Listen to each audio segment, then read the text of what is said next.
Most European Union countries have called for a review of the bloc's deal with Israel over its war in Gaza, but they just can't agree on what to do next.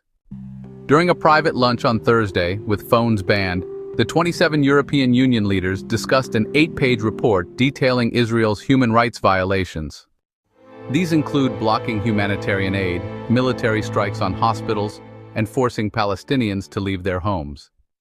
Although 17 countries pushed for the review in May, the leaders only agreed to, continue discussions on a follow-up based on how the situation develops.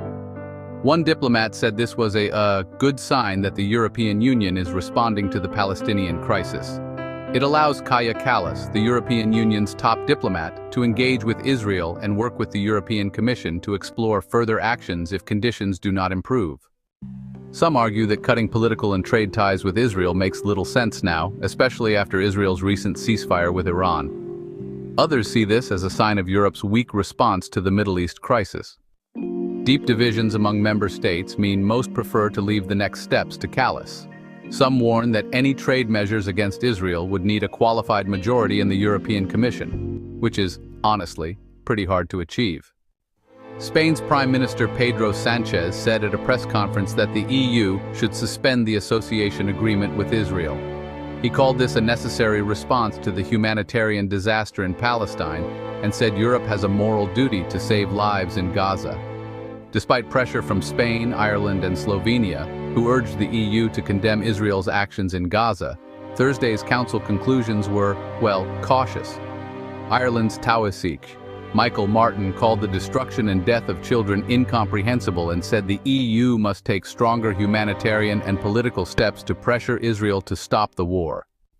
After the Council meeting, German Chancellor Friedrich Merz said the EU expressed concern about Gaza's humanitarian crisis and discussed ways to work with the US to pressure Israel for a ceasefire. French President Emmanuel Macron also called for an immediate ceasefire. Israel has kept a humanitarian blockade on Gaza to pressure Hamas to release hostages. On Wednesday, the Israeli military killed at least 45 Palestinians, including some seeking aid, according to the Hamas-run health ministry. Meanwhile, Israel reported 7 soldiers were killed in a Hamas bomb attack. The war has so far killed more than 56,000 Palestinians and injured over 131,000, according to the Associated Press citing the Hamas health ministry. On Thursday, Israel's National Security Minister Itamar Ben-Gvir called on social media for a complete halt to humanitarian aid in Gaza, calling the current aid effort a true shame.